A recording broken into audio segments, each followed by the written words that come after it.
北约出手首次击落俄机，俄罗斯入侵波兰，欧洲的时间不多了。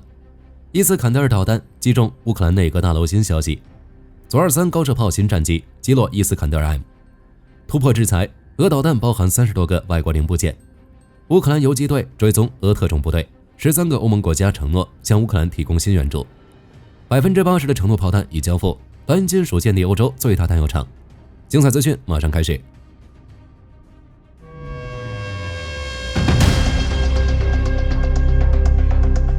事实证明，俄罗斯的威胁正在扩大。在乌俄前线激战的情况下，俄罗斯无人机再次入侵波兰。这一次，波兰乃至北约都没有选择忍耐，首次击落俄机。9月10日凌晨，俄罗斯10几架无人机入侵波兰，冲向马佐维亚省、布德拉斯基省和卢布林省，导致华沙和热舒夫机场在内的4个机场关闭。当然，这不是说无人机击中波兰机场，而是影响了飞机起飞。实际上，在无人机入侵的第一时间，这些无人机就已经被波兰与北约盟友的战机击落。这是乌俄开战以来，波兰首次击落俄罗斯无人机。乌俄战争打到现在，俄罗斯的无人机一直乱飞。立陶宛、爱沙尼亚都已经警告过俄罗斯好几次了，但没什么用。俄罗斯回一句“我不是故意的”，就没下文了。加上无人机的数量不多，偶尔1、2架，立陶宛、爱沙尼亚也就没有追究。但波兰不一样，从战争初期开始，俄罗斯导弹、无人机频繁入侵波兰领空。最开始的时候，面对波兰的指责，俄罗斯还会回应2句，但之后频率越来越高，克里姆林宫也懒得回应了。这一次直接10几架无人机入侵波兰领空，这可不是一次无人机被干扰就能搪塞过去的。火力军有理由怀疑俄罗斯这是故意的，通过无人机测试北约的反应，顺带侦察情报，并干扰波兰向乌克兰运输武器。事件发生后，波兰总理在第一时间召集政府官员，召开紧急会议。按照波兰作战司令部的报告，在拦截俄罗斯无人机时，不仅有波兰战机，还有来自北约盟国的飞机，地面防空部队也处于高度戒备状态。顺带一提，在俄罗斯无人机入侵波兰时，一架萨博340在靠近乌克兰边境的波兰领空飞行，加上盟国部署在波兰的飞机，完全可以理解北约出手。面对俄罗斯明目张胆的入侵行为，美国也不再和稀泥了。美国国会议员乔威尔逊在提到俄罗斯对波兰的袭击时，明确表示，这是一场战争行为，是对北约盟友的直接攻击，呼吁特朗普对俄罗斯实施严厉制裁，并增加对乌克兰的军事支持。就结果来看，普京或许想要扩大战争。在袭击事件发生之前，波兰新总统纳罗基警告，普京准备攻击乌克兰以外的国家，直接一语成谶。接下来就看这事儿怎么定性了。目前波兰正在与北约司令部保持联系，之后是否会更进一步的回应，火力军将持续关注。如果把这件事当作俄罗斯对北约的攻击，俄罗斯恐怕要遭不住了。直接北约第5条例启动，大军冲向加里宁格勒。不过就跟我们之前说的那样，在乌俄战争的当下，俄罗斯没有足够的力量进攻北约，这次只是一个试探，真正的进攻时间或许还要再过一段时间。按照瑞典国防部长哈尔琼森的说法，欧洲只有几年的时间为俄罗斯的入侵做准备。按照这位部长的说法，虽然俄罗斯在乌俄战场陷入困境，但北约必须紧急加强东北翼。在战场之上，俄军也学到了很多东西，包括使用无人机，现在已经为战争做好了准备。这种威胁会逐渐蔓延到整个欧洲，而不仅仅是与俄罗斯接壤的国家。不得不说，欧洲这边的领导人都是预言家，一个比一个准。最近俄罗斯就在威胁芬兰，话里话外就一个意思，你小心一点，我要动手的话，你的国家主权不保，吹牛皮都不打草稿。火力军承认，俄罗斯正在扩大芬兰以及波罗的海国家边境的军事部署，建造了新基地，修复和铺设了铁路，并将加里宁格勒军事。但北约也不是吃素的，早在2025年年初，欧洲东北翼的北约成员国就启动了波罗的海哨兵任务，在波罗的海巡逻并保护关键基础设施。俄罗斯动手的第一时间就会被发现，随之而来的就是北约的反击。乌俄战场之上，俄罗斯袭击乌克兰内阁大楼事件又爆出了新消息。根据乌克兰媒体的报道，之前内阁大楼遇袭不是见证者无人机干的，而是伊斯坎德尔 K， 其弹头重450公斤。按照乌克兰空军司令部的说法，在这次打击中，俄罗斯使用了9枚伊斯坎德尔巡航导弹，其中4枚被击落。一般来说，如果是450公斤弹头爆炸，破坏将更严重。幸运的是，弹头没有爆炸，这或许就是那些劣质零部件的原因。乌克兰总统制裁政策专员弗拉迪斯拉夫·弗拉修克表示，袭击乌克兰内阁大楼的伊斯坎德尔导弹中包含外国制造的部件。根据乌克兰专家的检查，其中包含35个美国制造的部件，以及来自日本、英国和瑞士等国的个别部件。确定的公司包括德州仪器、ADI 公司、美国的 Altera、瑞士的 Trug Power。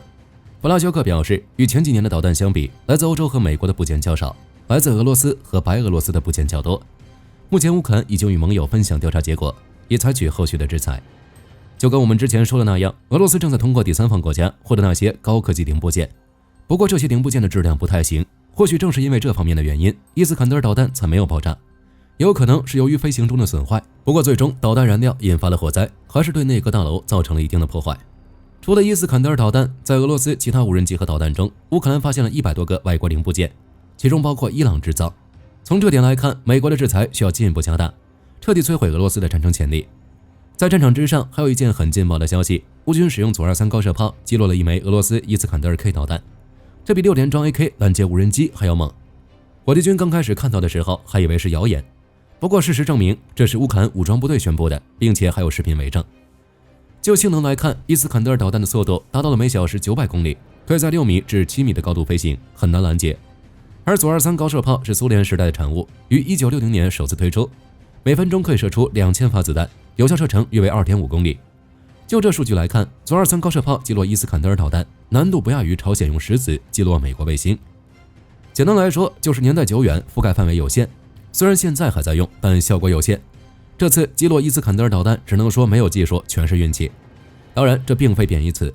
结合之前俄罗斯的图160被闪电击中来看，俄罗斯这是坏事做多，遭报应了。除此之外，乌克兰游击队开始在波坦夫追踪俄军格鲁乌特种部队，这是俄军的精锐部队。在过去一段时间内，克里姆林宫一直派遣格鲁乌执行具备挑战性和危险的任务。现在阿泰什游击队不仅确定了该部队的基地，还对人员、官员及其行动进行了实时监视，像什么值班时间表、旅行路线和安全措施，阿泰什游击队都已经完全掌握。目前这些信息已经送到乌军手里，接下来就是定点清除，就像之前乌克兰特工袭击第748独立作战营那样，直接正义执行，通过特工打击俄罗斯本土的军队。在此之前，乌克兰游击队还揭露了俄罗斯部署在塞瓦斯托波尔的秘密雷达公司，以及扎摩罗尔地区的后勤。俄罗斯必须明白，每一名士兵都受到持续的监视，俄罗斯本土的每一个地点都是乌克兰的打击目标。在对乌援助方面，13个欧盟国家承诺向乌克兰提供新的军事和财政援助。欧盟国防专员安德里乌斯·库比柳斯宣布，欧盟国防项目的 SAFE 计划已经将贷款分给19个国家，也就是我们之前提到的1500亿欧元。波兰成为最大赢家，获得了437亿欧元，罗马尼亚将获得167亿欧元，匈牙利和法国将各获得162亿欧元，意大利将获得149亿欧元。比利时、立陶宛、葡萄牙、拉脱维亚等国分到的资金比较少。根据目前的消息来看，到11月底，这19个国家就会提交资金的使用计划，之后欧盟委员会会对其进行审查，预计于2026年初首次支付。这1500亿的投资将集中在3个领域，第一个领域就是重大联合项目，包括导弹防御和东部防御盾牌，其中乌克兰贡献了反无人机方面的技术，那么相对的资金会流向乌克兰企业。第二个领域则侧重于战略层面，包括安全通信、卫星侦察以及重型运输机和空中加油等后勤，减少欧洲对美国的依赖。第三个领域则是支持坦克、火炮以及其他重型装备的大规模生产。值得一提的是，其中有13个国家计划使用这笔资金支持乌克兰，只能说欧洲真是好兄弟，有好东西是真分，钱给乌克兰，贷款自己还。此外，欧盟外交政策负责人卡亚卡拉斯表示，之前提出的向乌克兰提供200万发炮弹的计划已经完成了80%，估计到10月份就会达到100%。在过去一段时间里，火力军没有看到有媒体称乌克兰弹药不足的消息，这大多是欧盟的功劳。自乌俄战争爆发以来，欧盟成员国已经为乌克兰提供了近1690亿欧元的援助，其中包括超过630亿欧元的军事支持，并且在8月份的时候，捷克总理彼得·亚菲拉还宣布，2025年乌克兰通过捷克主导的另一项倡议获得了100万发大口径子弹。总体来说，乌克兰弹药充足，欧盟出了很大的力气。在8月底，北约秘书长马克吕特就表示，欧洲国防工业的扩展速度达到了战争前的3倍，每年生产的炮弹数量达到了2年前的6倍。在这方面，莱茵金属是出力最大的那个，在短短15个月内就打造了欧洲最大的155毫米炮弹工厂。根据媒体报道，德国莱茵金属公司耗资5亿欧元开设了一家新工厂，施工仅用时15个月。不过到2025年年底，新工厂仅能生产25000枚炮弹，毕竟是新厂，之后将逐步提升。2026年生产14万枚，到2027年才能把产能拉满，达到每年生产35万枚炮弹。除了向乌克兰供应外，开幕式上还宣布了对罗马尼亚的订单。这只是其中一个工厂。按照莱茵金属的想法，到2027年，其总产量将扩大到每年150万枚155毫米炮弹。接下来，乌克兰大概不会缺炮弹了。不过，炮弹想要大规模生产，还有一个问题，那就是火炮短缺，这是整个欧洲都要面对的问题。不过，火力军相信，整个欧洲出马，自然也有解决的方案。据美国防务新闻周刊网站消息，以色列拉斐尔先进防御公司正式宣布与韩国乐铁集团合作，为韩国的 K2 主战坦克以及其他坦克设计出专门的战利品防护系统。该系统对于坦克在战场上的防护乃至遇袭后生存的概率有不小的提升作用。有意思的是，这次韩以合作由于是在波兰的 MSPO 2025国防展览会上进行，因此让波兰也分到了一杯羹。他与韩国签订了180辆 K2 坦克的采购合约。而根据韩以合作的声明，加装战利品系统的坦克型号包括了黑豹坦克的其他衍生型，这就将韩国为波兰生产的 K2PL 坦克涵盖了进去。那战利品系统到底是何方神圣？为什么让韩国与波兰趋之若鹜？战利品系统全称为以色列战利品主动防御系统，除了先进的探测雷达，甚至还有拦截导弹，随时击毁来袭的反坦克导弹。其主要装备在以色列梅卡瓦主战坦克上。该系统以稳定的性能和敏锐的反应能力备受北约推崇。首先是在组装方面，战利品系统为坦克提供4具平板型火控雷达，对车体周围进行360度监控。反坦克导弹来袭时，系统便会根据雷达的参数计算出拦截的角度与时间，发射由大量金属小球组成的拦截弹，从不同方向上对来袭目标进行打击。除了反坦克火箭和导弹，破甲弹也能轻松拦截。其次是实战方面，像 RPG-29 火箭弹、莫提斯 M 反坦克导弹都曾在战利品系统下折戟沉沙。不过它也并非完美，一旦坦克受到的自动挡伤害，战利品系统就只能束手无策。诸如面对唯一稳定脱壳穿甲弹这种速度极快的弹药系统，战利品系统唯一能做的就剩下了干瞪眼。根据美联社的报道，战利品系统的诞生最初为对梅卡瓦坦克进行加固，以此应对巴勒斯坦武装组织的短号反坦克导弹。这款反坦克导弹是俄罗斯研制的轻型第3代反坦克导弹，射程约为 5.5 公里至10公里，装备10公斤的弹头，可击穿1200毫米的装甲板，同时采用击箭击射发射模式和激光架数制导方式，确保导弹在最大射程内发挥威力。因此，以色列开发出战利品主动防御系统，意在减少以军坦克的损失。如今的战利品系统已经成为以色列的梅卡瓦3型和4型坦克以及纳梅尔重型装甲运兵车的标配。除了韩国和波兰的 K2 坦克，此前的美德英3国也与以色列有过合作。美国的战利品系统主要配备在艾布拉姆斯主战坦克上，侧重于满足紧急作战需求。德国将其装备在17辆豹尔 A7V 坦克上，用于北约高度警戒联合特遣部队。英国则是在自家的挑战者坦克上做文章。还有一点值得注意，战利品主动防护系统根据不同坦克的需求产生了多个变种。第一个战利品 HV 型基于主战坦克的基准系统，重达820公斤。第二个战利品 MV VPS 型，重量仅仅为480公斤，专为轻型装甲车辆设计，具有极高的机动性。第三个则是 LV 型，重量更是只有200公斤，主要面向轻型车辆，为其提供一定的保护。据 The Week 杂志采访报道，印度国防研究与发展组织其总裁贾拉克·什米梅农透露，印度将在不久的将来开启第6代战机的自主研发进程。而之所以能有如此气魄，在于印度在光辉系列战机的研发上累积的大量经验。除了第6代战机，印度同样对核动力航母有不小的野心。据路透社的消息，印度在9月5日的15年国防现代化计划中就宣布要建造包括核动力航母在内一系列核动力战舰。不少相关媒体发问，难道印度真的要开挂了？根据梅农的说法，印度雄心勃勃，来自各大项目研发带来了底气。无论是轻型战斗机还是光辉和先进中型战斗机，这些项目的推进使印度在空气动力学、材料和航空电子设备上拥有了相当丰富的专业知识积累。人工智能和传感器技术的进步则进一步提升了印度开发第6代战机的勇气。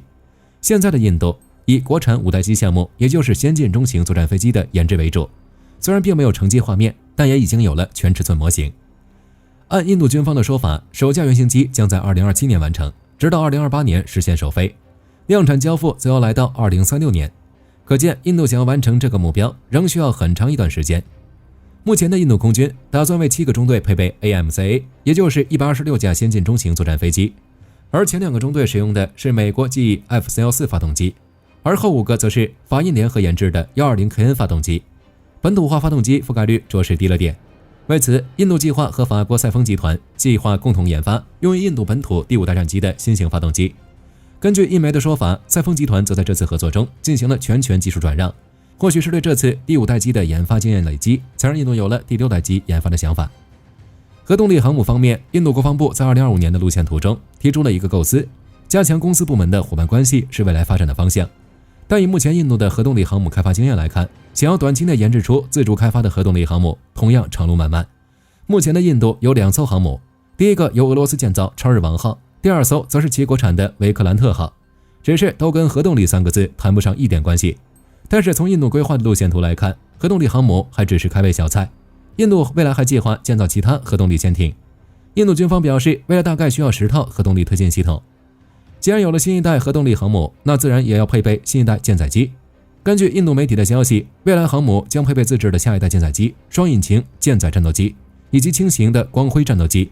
2种型号的战机都由印度斯坦航空有限公司开发，他们将与自主开发舰载机的计划一同实施。此外，印度还将继续向法国买。印度此前与法国签署了一份协议，总价值高达80亿美元。根据规划，印军向法国购买的26架阵风战机将分别部署在2艘航母上。那么大家认为印度能否按计划顺利建造呢？93阅兵，各种先进武器轮番上场，让人目不暇接。但要说最瞩目的，莫过于战略打击群的核导弹方队。据英国卫报的消息，作为阅兵式的核心环节，该方队集中展现了中国空机、海基和陆基核武器，显示中国强悍的军事实力。而这3级武器分别为东风 5C 洲际导弹、东风61洲际导弹、巨浪3潜射洲际导弹。此外还有首款空射核武器惊雷1远程空射导弹，形成3位一体核威慑体系的部署。那你知道他们厉害在哪里吗？首先是东风 5C 洲际导弹，作为东风5型洲际导弹的最新改进型，属于液体燃料洲际战略核导弹。在美国《时代周刊》上有如此描述，它的射程可达2万公里以上，也就是说其打击范围覆盖全球，足以对任何威胁予以反击。速度上，东风 5C 也相当科幻，作为射程覆盖全球的导弹，其飞行速度可达20马赫以上，同时携带多个分导式弹头以及诱饵弹。现有的导弹防御系统几乎很难在限定时间内对其做出拦截。在精确制导方面，东风 5C 综合运用惯性制导系统、星光制导系统技术以及北斗定位系统，这让其打击精度预估来到了一个极高的位置，甚至预计媲美东风中近程弹道导弹的打击精度。动力系统上，液体燃料发动机提供了远超固体燃料发动机的推力，东风 5C 获得更多的加速度。按媒体的报道，这也是支撑其速度预估达20马赫以上的主要依据。如今，东风 5C 已经成为中国军队射程最远、威力最大、最具威慑力的重型洲际战略核导弹。其次是东风61洲际导弹。据美国有线电视新闻网消息，这款导弹是在2019年国庆阅兵式东风41洲际导弹亮相以来，火箭军公开的首款全新洲际导弹。因此，美国动力网站猜测它是东风41的后续或补充型号。而东风41是中国第4代陆基洲际弹道导弹，技术参数上，弹重超过60吨，导弹弹体长度则为16.5米，使用3级固体燃料火箭发动机，并采用 SYT-49 碳纤维壳体和 NEPE 推进剂，最大飞行速度达26马赫，通过公路机动平台发射，拥有极强的机动性。此外，应用的高超音速滑翔器、假弹头等多种投放技术又赋予其灵活性。